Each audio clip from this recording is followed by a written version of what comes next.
Tucker has been releasing some interesting information from these 40,000 plus hours. Here he is showing that the police basically acted as tour guides for several of the January 6th people who got into the Capitol, but particularly the shaman. Remember the shaman with the crazy hat and the face makeup and the whole thing? Watch this. This is wild. Dangerous conspiracy theorist dressed in outlandish costume who led the violent insurrection to overthrow American democracy. For these crimes, Chansley was sentenced to nearly 4 years in prison, far more time than many violent criminals now receive. What did Jacob Chansley do to receive this punishment? To this day, there is dispute over how Chansley got into the Capitol building. But according to our review of the internal surveillance video, it is very clear what happened once he got inside. Virtually every moment of his time inside the Capitol was caught on tape. The tapes show that Capitol Police never stopped Jacob Chansley. They helped him. They acted as his tour guides. Here's video of Chansley in the Senate chamber. Capitol Police officers take him to multiple entrances and even try to open locked doors for him. We counted at least 9 officers who were within touching distance of unarmed Jacob Chansley. Not one of them even tried to slow him down. Chansley understood that Capitol Police were his allies. Video shows him giving thanks for them in a prayer on the floor of the Senate. Watch. Thank you, Heavenly Father, for giving the inspiration needed to these police officers to allow us in this building. Contrast the reality of what Jacob Chansley did in the Capitol building on January 6th. Okay, so you really got to understand, this guy is now in jail for 4 years. I have no doubt he's been treated unbelievably horribly.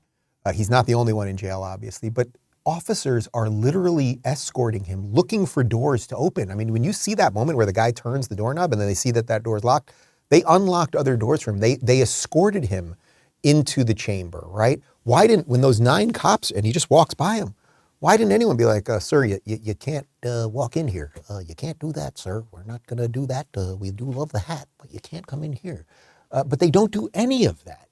Because this was all, I don't know that it was an inside job exactly, but who was giving them the orders to stand down? Why were so many barricades pulled away and doors opened for these people? Do you really think, as AOC and Chuck Schumer and Nancy Pelosi have stated, that that guy was a dangerous insurrectionist and that the United States government was in danger of falling within a couple hours? Nobody had plans. Nobody had weapons. For the most part, they didn't even vandalize the freaking place. I think somebody might have taken Nancy Pelosi's keyboard. Okay, you can't steal things. Anyway, here is Tucker debunking this idea that Brian Sicknick, who was the police officer supposedly killed by January 6ers, that it was much more nefarious. That's the idea, that it was much more nefarious than it actually turned out to be. Take a look at this. To this day, media accounts describe Sicknick as someone who was, quote, slain on January 6th. The video we reviewed proves that is a lie.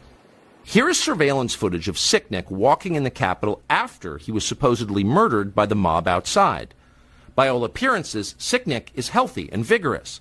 He's wearing a helmet, so it's hard to imagine he was killed by a head injury. Whatever happened to Brian Sicknick was very obviously not the result of violence he suffered at the entrance to the Capitol. It doesn't answer every question from January 6th, far from it. But it does prove beyond doubt that Democrats in Congress, assisted by Adam Kinzinger and Liz Cheney, lied about what happened that day. They are liars. That is conclusive. And that fact should prevent them from ever being taken seriously again.